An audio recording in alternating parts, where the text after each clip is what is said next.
خواتین کے گھروں میں اعتکاف سے متعلق مسائل میں انشاءاللہ آج مختصر الفاظ میں بیان کروں گا۔ سب سے پہلے تو یہ بڑا اختلافی مسئلہ چلتا ہے کہ خواتین کے لیے گھر میں اعتکاف کرنا جائز بھی ہے یا نہیں ہے، تو اس اختلاف کو بھی میں بہت ہی مختصر انداز میں بیان کروں گا۔ بہت سے فقہا کے نزدیک خواتین کے لیے گھر میں اعتکاف جائز نہیں ہے، اور ان کی دلیل قرآن کی آیت ہے وَأَنْتُمْ عَاكِفُونَ فِي الْمَسَاجِدِ کہ قرآن مسجدوں میں اعتکاف کا تذکرہ کرتا ہے، اور رسول اللہ صلی اللہ علیہ وسلم نے بھی ہمیشہ مسجد نبوی ہی میں اعتکاف کیا ہے۔ تو اور اس بارے میں ہمیں کوئی دلیل الگ سے نہیں ملتی کہ عورت جو ہے وہ گھر میں اعتکاف کرے گی اور مسجد میں اعتکاف اس کے لیے جائز نہیں ہے، ایسی کوئی دلیل نہیں ملتی۔ تو اس بیس پہ بہت سے فقہا اس طرف گئے ہیں کہ عورت کے لیے گھر میں اعتکاف کرنا جائز نہیں ہے، اور یہ بھی ایک مضبوط مذہب ہے، اس کو بالکل کالعدم قرار دینا ٹھیک نہیں ہے۔ لیکن حنفیہ اس طرف گئے ہیں، جو فقہائے حنفیہ ہیں وہ اس طرف گئے ہیں کہ عورت کے لیے مسجد میں اعتکاف اگر وہ کرے گی ہو تو جائے گا، لیکن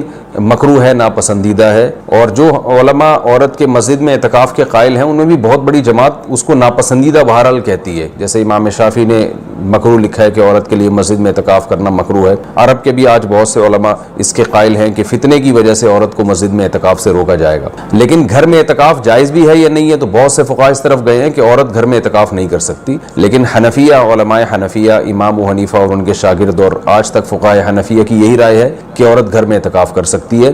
اور اس میں اختلاف فقہا میں اس وجہ سے ہوا کہ دلائل میں اختلاف ہے۔ رسول اللہ صلی اللہ علیہ وسلم نے امہات المومنین کو حکم دیا تھا کہ مسجد میں جب انہوں نے نبی صلی اللہ علیہ وسلم کے ساتھ اعتکاف کے خیمے لگائے تو آپ نے ان خیموں کو اکھاڑنے کا حکم دیا۔ اس کے بعد حدیث میں آتا ہے کہ نبی صلی اللہ علیہ وسلم کے دنیا سے جانے کے بعد امہات المومنین ہر سال اعتکاف کیا کرتی تھیں۔ اب اس میں یہ تشریح نہیں ملتی کہ مسجد میں کرتی تھیں یا گھر میں کرتی تھیں، تو جو حضرات کہتے ہیں کہ مسجد میں اعتکاف کرے گی عورت، گھر میں اعتکاف جائز ہی نہیں ہے، وہ کہتے ہیں کہ مسجد میں کرتی تھیں، اور دلیل وہی دیتے ہیں کہ بھئی اعتکاف کا محل تو قرآن سے پتہ چلتا ہے مسجد ہے۔ اور جو علماء جیسے حنفی فقہا وہ اس طرف گئے ہیں کہ نہیں وہ گھر میں کرتی تھیں، ان کی دلیل یہ ہے کہ نبی صلی اللہ علیہ وسلم نے جب مسجد میں ان کے خیمے اکھاڑ دیے تو اس بات پھر یہ بعید ہے کہ وہ مسجد میں اعتکاف کرتی ہوں، کیونکہ مسجد میں بیٹھنے کو نبی نے ناپسند کیا تھا۔ تو میرا مقصد صرف بتانے کا مقصد یہ ہے کہ کیونکہ اختلاف اور فرقواریت کا دور ہے نا، تو کوئی بھی کسی دوسرے کی دلیل کو نہ سننے کے لیے تیار نہ ماننے کے لیے تیار۔ تو اس بارے میں دونوں طرف مضبوط دلائل ہیں۔ امام شافعی، امام احمد ابن حنبل اور امام مالک اس طرف گئے ہیں کہ عورت کے لیے گھر میں اعتکاف جائز نہیں ہے، اور مسجد میں اعتکاف کرنا ہے یا نہیں کرنا تو اس پر تو سب کا اتفاق ہے کہ ہو جائے گا، لیکن مکروہ ہے، ناپسندیدہ ہے۔ زیادہ تر علماء کی یہی رائے ہے۔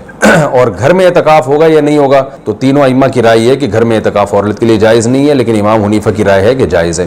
تو اختلافی مسئلہ ہے فقہا میں، اور جب مجتہدین میں کسی مسئلے میں اختلاف ہو جائے اور نصوص سے ہمیں کسی ایک طرف یقینی دلائل نہ مل رہے ہوں تو اس میں اعتدال کا راستہ ہی اختیار کرنا چاہیے۔ آپ کسی بھی رائے کو فالو کریں، مگر دوسرے کو یہ نہ کہیں کہ یہ قرآن و سنت سے بالکل 100% متصادم ہے، یہ نہیں کہا جا سکتا۔ عبداللہ بن عباس رضی اللہ تعالیٰ عنہ سے مروی ہے کہ آپ نے مسجد میں اعتکاف کو بدعت قرار دیا، تو اس میں بھی جو علماء کہتے ہیں کہ عبداللہ بن عباس سے مروی ہے کہ آپ نے گھر میں اعتکاف کو بدعت قرار دیا ہے، تو اس میں بھی یہ واضح نہیں ہے کہ عورت کے لیے بھی گھر میں اعتکاف کو بدعت قرار دیا، کیونکہ وجہ اس کی یہ تھی کہ بعض تابعین عورت کے لیے گھر میں اعتکاف کو جائز سمجھتے تھے۔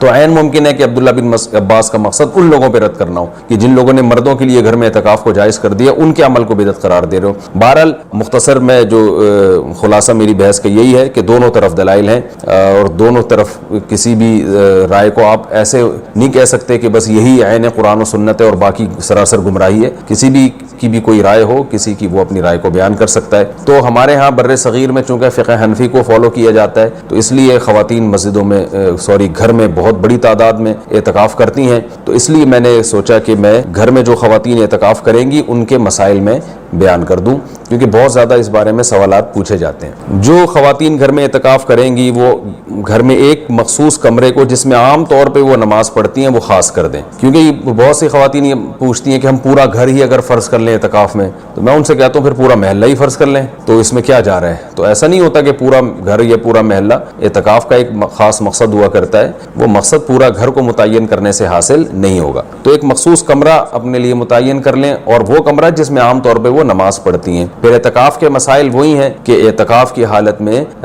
بلا ضرورت شدیدہ اس جگہ سے باہر نہیں جا سکتے۔ جو انسان کے ضروری حاجات ہیں ان کے لیے جا سکتی ہیں، قضاء حاجت کے لیے گھر سے اس کمرے سے باہر نکل سکتی ہیں، کھانا لینے کے لیے جیسے کھانا پہنچانے والا کوئی نہیں ہے تو کھانا لینے کے لیے بھی جا سکتی ہیں، اگر کھانا پکانے والا کوئی نہ ہو یا ہو مگر وہ پکانے کے لیے تیار نہ ہو تو کھانا پکانے کے لیے کچن میں بھی جا سکتی ہیں، پکائیں اور واپس اپنے کمرے میں لا کے کھائیں۔ اس کمرے میں جو شادی شدہ خواتین ہیں وہ شوہر بھی آ سکتا ہے اس کمرے میں، لیکن وہ خود باہر نہیں جا سکتی، لیکن میاں بیوی کے جو ازدواجی تعلقات ہوتے ہیں وہ اعتکاف کے دوران بالکل ناجائز ہیں، ان سے اعتکاف ٹوٹ جائے گا۔ تو اور بھی کوئی محرم رشتہ دار وہ اس کمرے میں ان سے آ کے ملاقات کر سکتے ہیں، بات چیت کر سکتے ہیں، لیکن وہ بلا ضرورت شدیدہ اس کمرے سے باہر نہیں جا سکتی، کمرے میں رہنا پڑے گا ان کو، اور اس میں وہ بات چیت بھی کر سکتی ہیں، اپنا کوئی دنیا کا کام بھی کر سکتی ہیں، کوئی سلائی کڑھائی بھی کر سکتی ہیں، اور اصل میں اعتکاف نام ہوتا ہے اپنے آپ کو باؤنڈ کر لینے کا، تو اللہ کے لیے آپ نے اپنے آپ کو باؤنڈ کر لیا ہے۔ اصل حکم تو یہی ہے کہ مسجدوں میں باؤنڈ کیا جائے، لیکن میں نے بتایا کہ اختلافی مسئلہ ہے، اس میں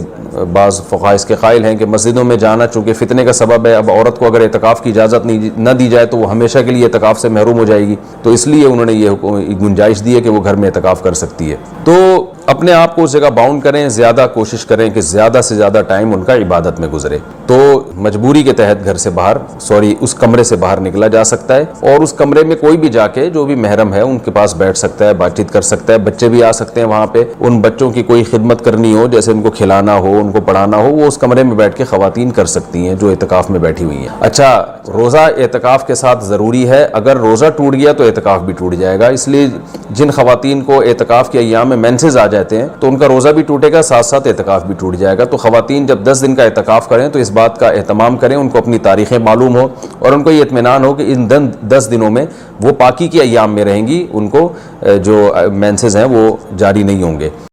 یا تربیت میں اس کو ایسا کہ تانے ہر وقت کے تانے، ہر وقت بے وقت نصیحتیں، ہر وقت بدتمیزیاں، یہ اس سے بچے بگڑتے ہیں۔ تمیز، پہلے آپ خود تمیزدار بن جاؤ بھائی، تمیزدار بن جاؤ، بچے وہی چیز سیکھیں گے جو آپ، برے ماحول سے بچاؤ اس کو اور گھر میں تمیز کا ماحول پیدا کر دو، بچے کیا پیدا ہوں گے؟ پیدا ہوتے ہی آداب، وہ میں نے بتایا تھا نا، کیا کرے وہ ایک کیپسول کھلا دی ایک پریگننٹ خاتون کو نا، ڈاکٹروں نے ایک دوا ایجاد کی کہ وہ جب دوا کھلائی جائے گی نا تو بچہ پیدا ہوگا تمیزدار۔ تو سائنسدانوں نے تجربہ کیا ایک خاتون کو، یہ مجھے سنایا کس نے، میں جامعۃ الرشید میں بچوں کو پڑھاتا تھا، چھوٹے بچوں کو، ایک استاد تھے وہ میرے سامنے بیٹھے ہوتے تھے، وہی سیکشن بچوں کا، یعنی 20 سیکشن سمجھ لو، وہی کلاس ہے، وہی کتاب ہے، اور وہ ہر وقت مرغا بنا کے رکھتے تھے۔ اب تو بہت سخت پابندی ہے، ہر طرح کے مدرسوں میں بہت کیمرے لگ گئے نا، تو میں دیکھتا تھا یار وہ اتنی سختی سے پڑھاتے ہیں، اور کہتے تھے سختی کے بغیر بچے پڑھتے نہیں۔ اچھا میں پڑھاتا تھا، ان کو ہنسی مذاق میں پڑھ لیتے تھے، نمبر اچھے آتے تھے ان کے۔ مجھے تو تجربہ ہوا بچوں کو پڑھا کے، سختی کے بغیر بھی بچے بڑے آرام سے پڑھ سکتے ہیں۔ یہ آپ کی اپنی بد اخلاقی ہوتی ہے، خود آپ بدتمیز ہوتے ہو، آپ سمجھتے ہو کہ بدتمیزی کے بغیر کوئی کام ہو نہیں سکتا، تو بہت سارے کام بڑے تمیز سے ہو جاتے ہیں، آپ تمیزدار ہو گئے۔ ہاں کبھی کبھار تھوڑی بہت سختی کی نوبت آتی ہے، وہ تو ٹھیک ہے، ضروری ہے۔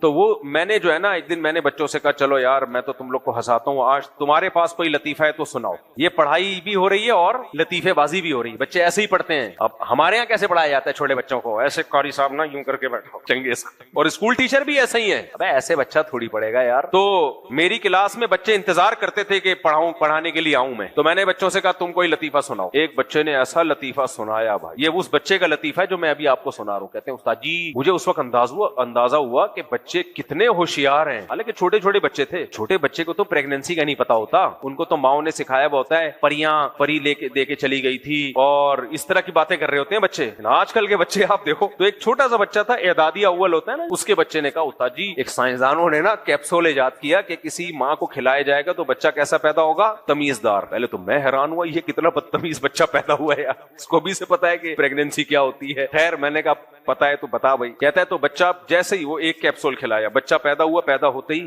آداب یہ، اور وہ ایسا اسٹائل مار رہا تھا نا، وہ چھوٹا بچہ ایسے ایسے گردن ہلا رہا تھا، یہ خاص اسٹائل سے گردن ہلا رہا تھا، کہہ رہے آداب آداب۔ تو میں نے کہا یار پھر کیا ہوا؟ کہہ رہے ہیں استاد جی پھر انہوں نے سوچا کہ یہ تو بڑا زبردست کامیاب تجربہ ہوا، ایک خاتون کو اکٹھے 8-10 کیپسول کھلا دیے۔ جب ایک کیپسول سے اتنا تمیزدار پیدا ہو رہا ہے تو 10 کیپسول کا کیا نتیجہ نکلے گا؟ 8-10 کیپسول کھلائے، بچہ پیدا ہی نہیں ہو رہا، 1 مہینہ اوپر ہو گیا، بچہ نہیں پیدا ہو رہا۔ الٹرا ساؤنڈ کیا، پتا چلا 2 بچے ہیں، ہر ایک دوسرے سے کہہ رہے پہلے آپ، وہ کہہ رہے ہیں اچھا اس نے ایسی باڈی لینگویج تھی نا اس بچے کی، کہہ رہے نہیں پہلے آپ، وہ کہہ رہے نہیں پہلے، ایسی باڈی لینگویج بنائی اس نے، وہ کہہ رہے پہلے آپ، کہہ رہے 1 مہینہ ہو گیا اسی تمیز میں مارکیٹ میں آئے نہیں۔ ارے بھائی تو یہ پھر وہی موضوع چینج ہوتا ہے میرا. ہاں بات یہ چل رہی تھی, دائیں بائیں ہم جاتے رہتے ہیں, آپ لوگ بھی تو بچے ہی ہیں نا, سے گپ شپ والے ماحول میں بیان ہو جائے تو اچھا ہے نا, کیا خیال ہے, ٹاپک سے ہم ہٹ جاتے ہیں تو کوئی اتنی ٹینشن نہیں لینا, ٹینشن سے بری دنیا میں کوئی چیز نہیں ہے. تو میں یہ عرض کر رہا تھا کہ ہاں چولہا, وہ مائیں کوئی تھوڑی سی مثال دے رہا تھا کہ کتنی نیک شریف ماں ہو, شریف شرفا عورت ہو, بچوں کو بات بات پہ چماٹے بھی نہیں لگاتی ہو, شوہر کی اطاعت بھی کرتی ہو, ساس سسر کی بھی خدمت کرتی ہو, اور تہجد بھی پڑھتی ہو, اور شوہر کی آمدن میں حد سے زیادہ خرچ بھی نہ کرتی ہو, اس کی جیب دیکھ کے خرچ کرتی ہو, پینٹ سے غیر موجودگی میں پیسے بھی نہ نکالتی ہو, اور آپ کی آنکھ کھل جائے. یہی ہوگا آخر میں, یہ خواب دیکھ رہا تھا میں. خیر, اتنی نیک شریف شرفا عورت جو اپنی بیٹیوں کو تانے کوسنے بھی نہ دیتی ہو, بات بات تو ہے ہی ایسی, کمبخت تیرے اندھی ہے, نظر نہیں آتا, ہاتھ ٹوٹے ہوئے تیرے, زبان کاٹ دوں وغیرہ وغیرہ, ایسا بھی نہ کرتی ہو, بلکہ بیٹی سے ایسے بات کرتی ہو, بیٹی ماشاءاللہ تم بہت اچھی ہو, تم نے تھوڑا سا روٹی پکانے میں بے احتیاطی کی ہے, بیٹا تھوڑا سا خیال کر لیا کرو, تمہارے ابا کو ٹائم پہ کھانا نہیں ملتا تو ان کو تکلیف ہوتی ہے, تو بیٹا بنا لو, اس طرح سے بات کرتی ہو, ٹھیک ہے نا. تو ایسی نیک جو جنتی ہونے کی ساری علامتیں پائی جاتی ہیں اس میں, ساری علامتیں, لیکن اس کے اندر ایک فالٹ ہے کہ غفلت اتنی ہے کہ کوائل جلائی مچھر والی, اس کو سمجھایا جاتا ہے بھائی کم سے کم بستر سے 2 میٹر دور رکھو, بعض دفعہ سوتے ہوئے لحاف کھسک کے ادھر چلا جاتا ہے, اس میں آگ لگنے کا چانس ہے. جب بائک پہ پیچھے بیٹھو اپنے ہسبینڈ کے ساتھ, کیونکہ تم نیک ہو, ہسبینڈ کے علاوہ کسی اور کے ساتھ تم بیٹھو گی نہیں, تو پورے برقعے کو, چادر کو اچھی طرح سمیٹو. اس میں اللہ پہ توکل, یہ توکل جائز نہیں ہے کہ اللہ بچانے والا ہے, جس دن موت آنی ہے وہ تو آئے گی ہی. بھائی کتنی خواتین ہم نے دیکھی ہیں, دوپٹہ ان کا یا برقع اس میں پچھلے پہیے میں پھنس جاتا ہے, چین میں پھنس جاتا ہے, پورا سمٹ کے بیٹھو اچھی طریقے سے, کوئی چانس ہی نہ رہے برقعے کا یا چادر کے سمٹنے کا. جب چولہے پہ کوئی کام کرو تو اپنے جو سر کی چادر ہے اس کو اتار کے تھوڑی دیر کے لیے, تقوی اتنا ہے کہ وہاں بھی چادر لٹکی ہوئی ہے, اب بھائی وہ چادر فوراً آگ پکڑے گی, دوپٹہ کیا پکڑے گا, ذرا سا کھسک کے ادھر چلا گیا آگ پکڑے گا وہ, تو یا تو اس کو اچھی طرح لپیٹ لو یا تھوڑی دیر کے لیے کچن میں اتار کے باہر رکھ لو. میرے والد صاحب اس پہ بہت سخت ہے, گھر کی مستورات, وہ کیونکہ پاکستان نیوی میں تھے نا, تو فوجی لوگوں کے پھر بھی تھوڑا ڈسپلن ہوتا ہے ان کی زندگی میں, تو بہت خلاف تھے کہ کچن پہ کوئی کام کر رہا ہو اور چادر لٹک رہی ہو, بہت اس کے خلاف تھے. بھائی چادر آگ پکڑنے میں سیکنڈ بھی نہیں لگتے, کچھ نہیں تو آپ کے بال تو جلیں گے. تو لیکن جو تقوی للہیت اتنی ہے کہ کچن میں بھی ایسا نہ ہو کہ کسی کی نظر پڑ جائے تو پوری چادر لٹکائی ہوئی ہے نا, نہ دائیں سے کسی کی نظر پڑے نہ بائیں سے, نظر تو واقعی نہیں پڑے گی,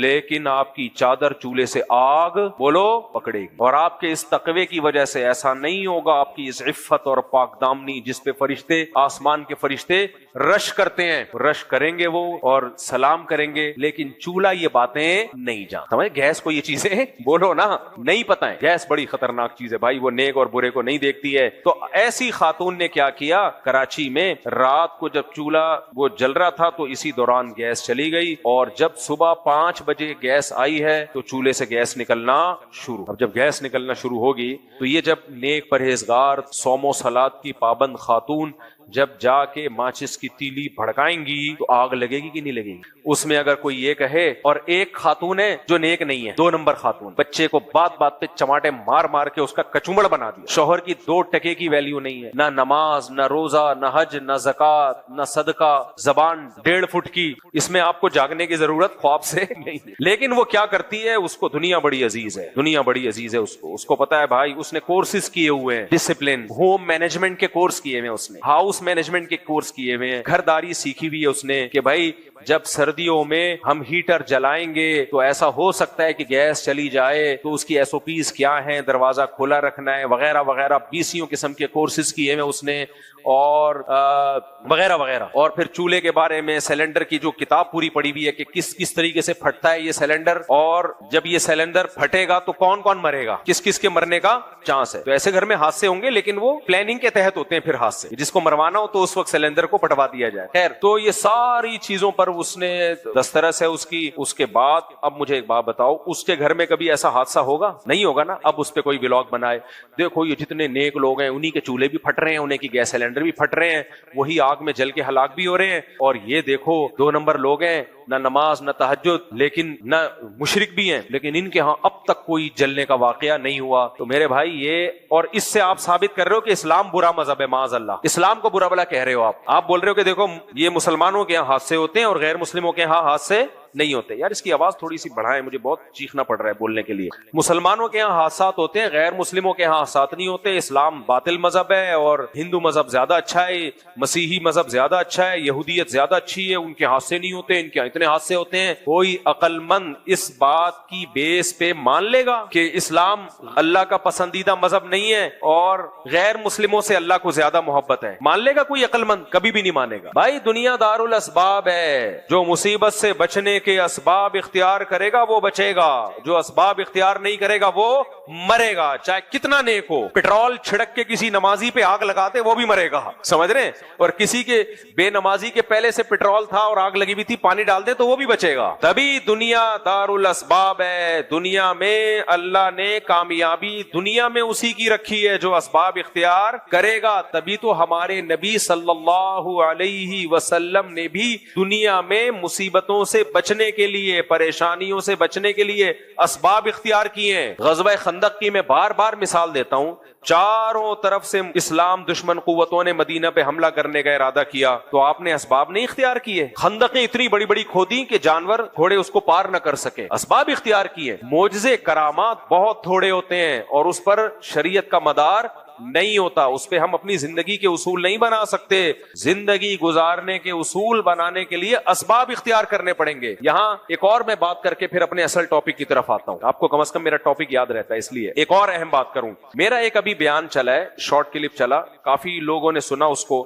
میں جب کوئی ایسا شارٹ کلپ جاتا ہے نیچے کمنٹ ضرور پڑھتا ہوں, اس کمنٹ سے مجھے پتا چلتا ہے کہ میری اس بات کو لوگوں نے کتنا سمجھا ہے اور کتنا نہیں سمجھا. یہ لازمی ہے, آپ جب بات کرتے ہیں نا تو بہت سے ہمارے مذہبی اسکالرز ہیں بات کر کے ممبر سے اٹھ کے چلے گئے, بس دیکھتے ہی نہیں اس کا لوگ اس سے کیا سمجھ رہے ہیں. تو مجھے اس کمنٹ سے بڑا فائدہ ہوتا ہے کہ میری بات کا لوگ صحیح مطلب سمجھے بھی ہے کہ نہیں سمجھے, وہ کمنٹ سے پتا چل جاتا ہے. خاص طور پہ نیگیٹو کمنٹس میں کس چیز کو یہ اس نے ہائی لائٹ کیا ہے. میرا ایک بیان چلا ہے ابھی جس میں لوگوں سے یہ کہہ رہا ہوں کہ آپ کو چاہیے کہ کچھ اپنا ہاتھ تنگ کر کے کم سے کم 1 سال کی آمدن بچا کے رکھیں. آپ, میں نے یہ بیان کیا, آپ کی تنخواہ ہے, آپ نے کیا کیا, ہینڈ ٹو ماؤتھ چلیں آپ اور بچائیں. کتنا بچائیں آپ دیکھیں, آپ کے گھر کا ضروری خرچہ کتنا ہے, عیاشی والا نہیں, ضروری خرچہ. مثال کے طور پہ آپ کے گھر کا ضروری خرچہ 1 لاکھ روپے آج اگست 2025 میں کتنا ہے, 1 لاکھ. تو آپ نے کم سے کم جو ہے نا 1 سال کا خرچہ بچانا ہے, پیسے جوڑ جوڑ کے. اور 1 سال کا کتنا بنے گا, 12 لاکھ. تاکہ آج اگر آپ جاب لیس ہوتے ہیں تو آپ کے لیے دوسری جاب تلاش کرنے تک کا انتظام گھر میں موجود ہو,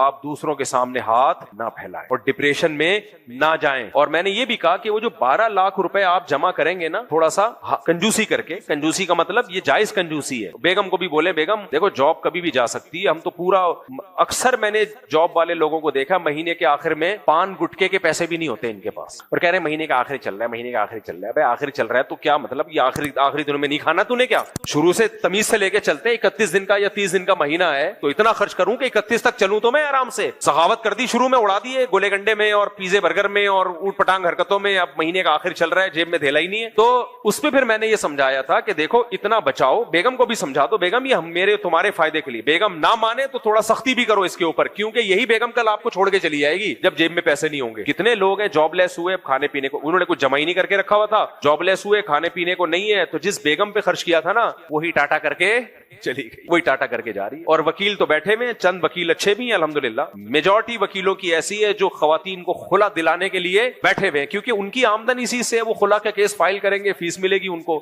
تو وہ تو یوٹیوب پہ آپ دیکھ لو, ٹک ٹاک پہ کلپ بنا کے خواتین کو برگلا رہے ہیں بغاوت پہ کہ جس عورت کو اپنا شوہر پسند نہیں ہے ٹینشن لینے کی ضرورت نہیں ہے, ہم بیٹھے ہیں جمشید سے اس کی شادی کروائیں گے, صحیح ہے نا. تو وہ بیٹھے ہوئے, تو خواتین آ جاتی ہیں, بھائی ماشاءاللہ تو بہت مناسب فیس میں ہمیں اس شوہر سے جان چھوٹ رہی ہے. تو ایسے سانپ تو بیٹھے ہوئے, اژدہے بیٹھے ہوئے. تو اس لیے میں نے اس پہ یہ سمجھایا تھا کہ بھائی کم سے کم 1 سال, زیادہ نہیں, کیونکہ زیادہ کی پھر کوئی حد نہیں ہے, پھر تو زندگی کی عیاشیوں سے ہی اور زندگی کے راحتوں سے چلے جاؤ گے نا آپ. زیادہ کی تو کوئی انتہا نہیں ہے, زیادہ تو پھر جمع مالا وعددا میں آتا ہے. ہر وقت مال جمع کر کے رکھنا اور کنجوسی, اپنے اوپر بھی خرچ نہ کرنا, دوسروں پہ بھی خرچ نہ کرنا, وہاں پھر توکل کیا جائے. تو کم سے کم کتنا جمع کرنا ہے, 1 سال. تو میں نے کہا اگر آپ کا گھر کا خرچہ ایک متوسط گھر کا 1 لاکھ میں آرام سے گزارا ہو جاتا ہے, تو آپ نے بچا کے 12 لاکھ, اور وہ 12 لاکھ گولڈ کی شکل میں جمع کریں, کرنسی کی شکل میں جمع نہ کریں. ڈالر میں اس لیے نہیں کہ اللیگل ہے, اور گولڈ میں جمع کریں, اور گولڈ بھی وہ والا لیں جب چاہیں کیش کرا دیں اس کو، کسی کمپنی کا ہو اور وہ لاکر میں ڈال دیں، بھول جائیں اس کو، یہ آڑے وقت کے لیے آپ نے رکھا ہوا ہے. خدا نخواستہ جاب گئی،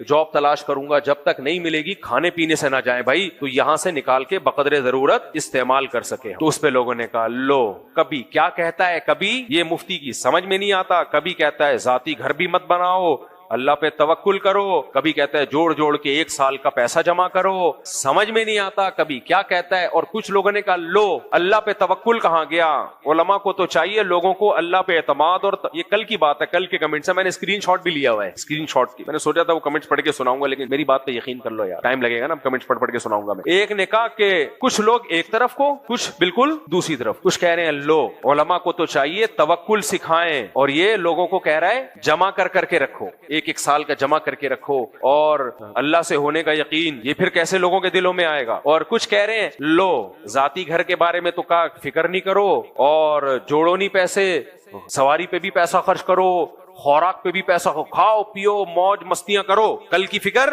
مت کرو. لو کیسی باتیں کر رہا ہے. تو لوگ کچھ نے کہا نہیں زبردست. ایک نے تو لکھا کاش مفتی صاحب یہ بیان میں پہلے سن لیتا تو آج روڈ نہ ناپ رہا ہوتا.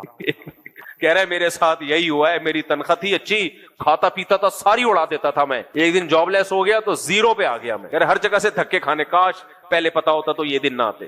تو یہ بہت اہم بات ہے، اس کو خوب اچھی طرح سمجھو. توکل اتنی ہلکی چیز نہیں ہے جس کو سمجھ لینا اتنا آسان ہو. یہ پورا ایک ٹاپک ہے کہ کہاں توکل کرنا ہے اور کہاں توکل کرنا ہے، لیکن اس طریقے سے جس طرح شریعت نے بتایا ہے، جس کو ہم یوں بھی کہہ سکتے ہیں کہاں توکل نہیں کرنا. اصل میں تو توکل ہر جگہ ہی کرنا ہے، لیکن وہ دیکھنے میں ایسا لگتا ہے کہ توکل نہیں ہے. یہ بہت اہم ٹاپک ہے، یہ ہلکا یہ تو اہل اللہ کی صحبت میں بیٹھ کے سمجھ میں آتا ہے کہ توکل کا موقع کیا ہے اور کون سا توکل ایسا جو بے موقع ہے. تو اس میں خوب اچھی طرح سمجھو.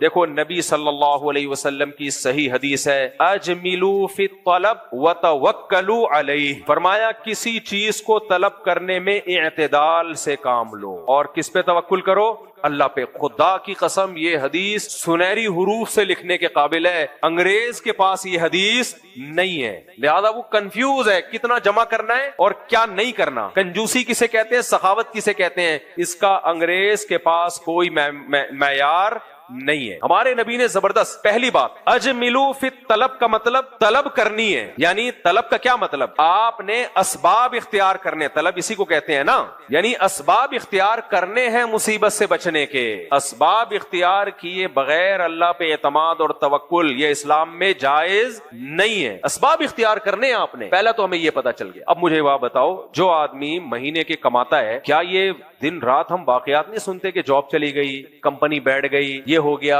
لوگ کہتے ہیں گورنمنٹ جاب میں کوئی نقصان نہیں ہوتا. کیوں نہیں ہو سکتا بھائی؟ اسٹیل مل پوری بند نہیں ہو گئی. ہمارے جو اسٹیل مل کے لوگ تھے پورے اسٹیل کے چمچ بھی نہیں چھوڑے انہوں نے، ایک چمچ تک نہیں چھوڑا انہوں نے. اسٹیل مل کو جب کھانا شروع کیا، وہاں جو لوگ بھی بڑے لیول پہ لوگ تھے تو کیسا کھائیں؟ جو کپ تھے نا، کپ وہ بھی گھر لے گئے. تو پھر ان کی تنخواہیں رکی ہیں. میں نے تو روڈوں پہ گھومتا ہوئے دیکھا ان کو. آپ کے ساتھ بھی حادثہ ہو سکتا ہے، آپ جاب کے قابل ہی نہ رہیں، PCO قسم کے معاملات ہو سکتے ہیں. اس کی آواز میں نے کہا تھا تھوڑی سی بڑھا دیں. تو طلب کرنا ہے، مصیبت سے بچنے کے اسباب بولو اختیار کرنے ہیں. تو مصیبت میں یہ بھی ہے بھائی، یہ دن رات ہم سنتے ہیں جاب گئی روڈ پہ آ گئے. کیا آپ نے انتظام کیا ہوا ہے پہلے سے اس کے لیے؟ تو اگر آپ سرے سے انتظام کرنا ہی چھوڑ دیتے ہو اور پھر کہتے ہو اللہ کھلائے گا اللہ پلائے گا، یہ وہ توکل ہے جس کی شریعت نے آپ کو اجازت نہیں دی. یہ ایسا ہی ہے جیسے رات کو گیس کا چولہا آپ نے جلا چھوڑ دیا کہ صبح جب گیس آنے سے پہلے ہم اڑ جائیں گے، حالانکہ آنکھ نہیں کھلی. تو یہ وہ توکل ہے جس کی اللہ نے آپ کو اجازت نہیں دی. نبی صلی اللہ علیہ وسلم نے ارشاد فرمایا، رات کو چراغ گل کر کے سویا کرو، فإن الفویسقۃ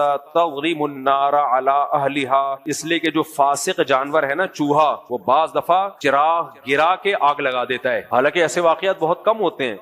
کتنا امکان ہے اس کا؟ بھائی چراغ دور رکھا ہوا ہے، اگر گر بھی جائے گا تو زمین میں گرے گا نا، آگ بجھ جائے گی. لیکن 1% چانس کو بھی برداشت نہیں کیا گیا. بھائی چوہا آئے گا، ہو سکتا ہے گھسیٹتا ہوا لے جائے اس کو، آپ کی چادر کے قریب کر دے اس کو. تو نبی صلی اللہ علیہ وسلم کی صحیح حدیث ہے، احتیاط کیا ہے؟ رات کو آپ نے چراغ کو بند کر دینا ہے. اب دیندار لوگ کیا کر رہے ہوتے ہیں, کما رہے ہیں, کھا رہے ہیں. میں نے ایسے بہت سارے لوگ دیکھے ہیں, بھائی کل اللہ کھلائے گا, اللہ بہت بڑا ہے, کل کی ہم نے کبھی سوچی جس خدا نے آج ہمیں, ہمارے یہاں نا ڈائلاگوں پہ پورا دین چل رہا ہے, ڈائلاگوں پہ. تبھی تو دیندار لوگ بدنام ہے دنیا میں یار, ان کی کوئی بات نہ لاجک کی نہیں ہوتی, تو پھینک رہے ہوتے ہیں بیٹھ. توکل کا وہ مفہوم بیان کریں گے کہ آپ ایسے ایسے واقعات توکل کے, آدمی کہے گا یار یہ تو ہم افورڈ ہی نہیں کر سکتے. اسباب کی نفی پہ جب آئیں گے تو ایسے کہ ایک صاحب کہنے لگے اگر ہمارا ایمان مضبوط ہوگا ہم بجلی کے اس میں سوراخ میں ہاتھ دیں گے, بٹن دبائیں گے, اگر ایمان مضبوط ہے تو کرنٹ نہیں لگے گا. میں نے کہا بھائی جتنا بھی ایمان مضبوط ہو, کرنٹ کا کام ہے لگنا. میں نے کہا یقین نہیں آتا, میں ایک چماٹ مارتا ہوں, لگے گا کہ نہیں لگے گا؟ چماٹ تو ہلکی چیز ہے, جب وہ لگ رہی ہے تو کرنٹ تو بہت اوپر کی چیز ہے. کرامتوں کے واقعات الگ ہوتے ہیں, وہ اللہ کی طرف سے ہے. اللہ بچانا چاہے تو بھائی آپ سوراخ میں ہاتھ دیں, نہیں لگے گا آپ کو کرنٹ, وہ اللہ بچا. لیکن ہمیں کیا پتا اللہ بچانا چاہتا ہے کہ نہیں بچانا چاہتا, ہمیں تھوڑی پتا ہے. میں بار بار کہتا ہوں نا, ایک صاحب نے مجھے کہا, میں نے کہا یار اس طرف حالات صحیح نہیں جانے, کہہ رہے اللہ بچائے گا, کہہ رہے اللہ نے چاہا تو اللہ بچائے گا. میں نے کہا اگر اللہ نے نہیں چاہا تو ہمیں کیا پتا کہ اللہ کیا چاہ رہا ہے. تو اب کیا ہے کہ یہ ڈائلاگ ہماری زبانوں پہ ہوتا ہے. میں لوگوں سے کہتا ہوں بھائی تم نے کیا جمع کر کے رکھا ہے, آج جاب لیس ہو گئے. تبھی تو میں ایک بات بار بار کہتا ہوں, مجھ سے زیادہ کوئی شادیوں کی ترغیب دیتا ہے کوئی بندہ اس کائنات میں؟ ہمارے ایک دوست تھے ترکی میں, ان کو کوئی فلسطینی ملا, فلسطینی عالم. انہوں نے کہا کہ میں نے اس فلسطینی عالم کو دیکھا آپ کا بیان سن رہے ہیں. عرب عالم ہے, بیان کس کا سن رہے ہیں؟ کہہ رہے میرا بیان لگا کے. کہہ رہے میں نے کہا یہ تو ہمارے کراچی کے بندے. میں نے اس فلسطینی سے پوچھا, انگلش میں ان کی بات ہوئی, وہ انگلش میں جانتے تھے, یار یہ آپ ان کو کیوں سن رہے ہو, تو ہمارے علاقے کے ہیں. کہتے ہیں یار اجمیوں میں واحد مولوی ہے جو 4 شادیوں کی ترغیب دیتا ہے. لیکن عرب میں تو لوگوں رواج ہے, اجمیوں میں رواج ہی نہیں ہے. کہہ رہے اجمیوں میں واحد آدمی ہے جو لوگوں کو زیادہ شادیوں کی ترغیب دیتا ہے, اس لیے میں دیکھ رہا ہوں کہ یہ تو بندہ عجائب گھر میں رکھنے کے قابل ہے. تو اس لیے کہتے ہیں مجھے سن رہے تھے وہ فلسطینی. تو میں کتنا حریص ہوں شادیوں پر, پتہ ہے نا آپ کو. آپ 10 سال پہلے بھی میرا جو نظریہ تھا آج بھی وہی ہے. 10 سال پہلے بھی اگر کوئی میرے پاس آتا تھا نا کہ میرا بیٹا جوان ہو گیا ہے, 17-18 سال کا ہو گیا ہے, میں اس کی شادی کرنا چاہتا ہوں, اور میں نے کتنے بیانات کیے, ماں باپ کو چاہیے اپنے بیٹے کی خود شادی کر دیا کریں, ساتھ ساتھ اس کی ڈیٹیل بھی بتاتا ہوں میں ان سے پوچھتا تھا کہ آپ کا بیٹا کرتا کیا ہے, کماتا ہے, نہیں کماتا نہیں. اچھا پڑھائی میں نمبر کتنے آتے ہیں, A+ A1 گریڈ سے پاس ہوتا ہے, نہیں ہوتا مت کرو. ٹھیک ہے, ہمارے یہاں بھی دوست احباب ہیں, اپنے بیٹے کے بارے میں مجھ سے انہوں نے مشورے آ کے لیے کہ مفتی صاحب آپ شادیوں کی بڑی ترغیب دیتے ہیں, اور آپ کے بیانات سے متاثر ہو کر میں نے ارادہ کیا ہے اب میں بھی اپنے بیٹے کی شادی اپنے خرچے پہ اور اللہ توکل پہ کر رہا ہوں. یہ ان کا اسٹائل ہوتا ہے. آپ کے بیانات سے, میں نے کہا میرے بیانات سے متاثر ہو کر خود دوسری کر لیتے, تیسری کر لیتے, بچوں کی بھی کراتے, لیکن ان شرائط کے ساتھ جو شرطیں میں بیان کرتا ہوں وہ شرطیں آپ نے سنی ہے. نہیں مفتی صاحب آپ تو کہتے ہیں جب نکاح کرو گے تو کون پیسہ دے گا, اللہ دے گا. میں نے کہا آپ نے آدھا بیان سنا ہے, آدھا نہیں سنا. کتنے میں آپ کو ثبوت کے طور پہ وہ لوگ دکھا سکتا ہوں. کہتے ہیں نہیں یار اب بچہ بڑا ہو گیا اب تو کرنی چاہیے. میں نے کہا بھائی دیکھو, یا تو پڑھائی کو فوکس کر رہا ہو, ذمہ داری پوری کر رہا ہو, میڈیکل کالج میں پڑھ رہا ہے, نمبر اچھے آ رہے ہیں, آپ کو پتا ہے یہ کل کما لے گا, آج نہیں کما رہا کل کما لے گا, آپ اپنے خرچے پہ کر دو اس کی شادی, کوئی بات نہیں. ایک بہو گھر میں آئے گی, 2 روٹی زیادہ پک جائے گی, اللہ آپ کے مال میں برکت دے گا اس سے. وہ بہو آپ کی بیٹی بھی ہوگی, اس کے بچے آپ کے پوتے کہلائیں گے, اور آپ کا خون ہے, آپ کی اولاد ہے. کر دو یار, ابھی وہ پڑھائی کر رہا ہے نا, نہیں کر سکتا. اب اس کی شادی کو 4 سال 8 سال 10 سال ڈیلے کرنا ظلم ہے اس کے ساتھ. باپ تو باپ ہوتا ہے نا, کیا خیال ہے بھائی؟ باپ کا تو مطلب یہی ہے کہ یار اس کی ذمہ داریاں اخلاقی شرعی ذمہ داری نہیں ہے, بالغ ہونے کے بعد باپ کے ذمہ نہیں ہے, خوب سمجھ لو, اخلاقی ذمہ داری. شریعت میں تو ہر شخص اپنا خرچہ خود اٹھائے گا, شرعن واجب نہیں ہے باپ کے اوپر کہ وہ آپ کی شادی کرے, خوب سمجھ لو. اگر وہ نہیں کرتا کوئی قیامت میں اس سے سوال نہیں ہوگا, ہاں رکاوٹ نہ بنے بس وہ. لیکن اخلاقی طور پہ کیا ہے یار, جب ساری زندگی اس کو روٹی کھلائی, ساری زندگی اس کو ٹھکانہ دیا, تو ایک بیسک ضرورت ہے اس کی, وہ بھی کیا کرو, بولو نا آپ کے فائدے کی بات کروں, پھوڑ دو مجھ سے کیا جا رہا ہے, یہ بھی ذمہ داری پوری کر دو یار. اور یہ فیملی پلاننگ والوں کے چکر میں نہیں پڑو کہ بچے ہوئیں گے کھائیں گے کہاں سے. اس میں توکل اللہ پہ واجب ہے, یہ وہ توکل ہے جو واجب ہے, سمجھ رہے ہو. لیکن وہ اپنی ذمہ داری پوری کرے. میڈیکل کالج میں پڑھ رہا ہے, انجینئرنگ یونیورسٹی میں پڑھ رہا ہے, آپ کو پتا ہے یار کل انجینئر بن جائے گا, کمائے گا, لیکن ٹائم پہ کالج جا رہا ہے, جو بھی کتابوں میں دلچسپی لے رہا ہے. ایسا نہیں ہے کہ وہاں جا کے جیسے ہوتے ہیں بہت سے ٹائم ویسٹ کر رہے ہوتے ہیں. یا تو پڑھائی کو فوکس, اگر پڑھ نہیں رہا تو کما کے کھلا رہا ہو, عملی طور پہ کما رہا ہو. پھر وہ یہ نہیں کہ بعد میں کما لوں گا شادی کے بعد, نہ ابھی لا کے میرے ہاتھ میں مہینے میں اتنے پیسے دے گا تو تیری شادی اتنے جس سے ایک بیوی پل جائے. اس میں بھی لوگوں کا معیار بہت اونچا ہے. ایک آدمی کی 4 لاکھ کم وقت کی آمدن تھی, اس کے باپ کہہ رہا تھا جب تو اپنے پاؤں پہ کھڑا ہوگا تو تیری شادی کروں گا. مجھے کہہ رہا ہے میں 4 لاکھ کما رہا ہوں, میرے باپ, میں نے کہا کر لے شادی, بتا دے ہو گئی ہے. میں نے لوگوں کو مشورے دیے, میں نے کہا, کہتے ہیں نہیں بیٹا ابھی پڑھ تو رہا نہیں ہے, اسکول نہیں جاتا ٹائم پہ, کالج نہیں جاتا وغیرہ وغیرہ. میں نے کہا پھر کما کیا رہا ہے؟ کہہ رہے کما لے گا بعد میں. میں نے کہا عذاب جان بنے گا, یہ بتا رہا ہوں. یہ کیا بنے گا؟ عذاب. کہہ رہے اللہ پہ توکل. میں نے کہا یہ توکل جائز, بولو نہیں ہے, یہ توکل جائز نہیں ہے, آپ غلط توکل کر رہے. میں نے کہا جب فری پھوکٹ میں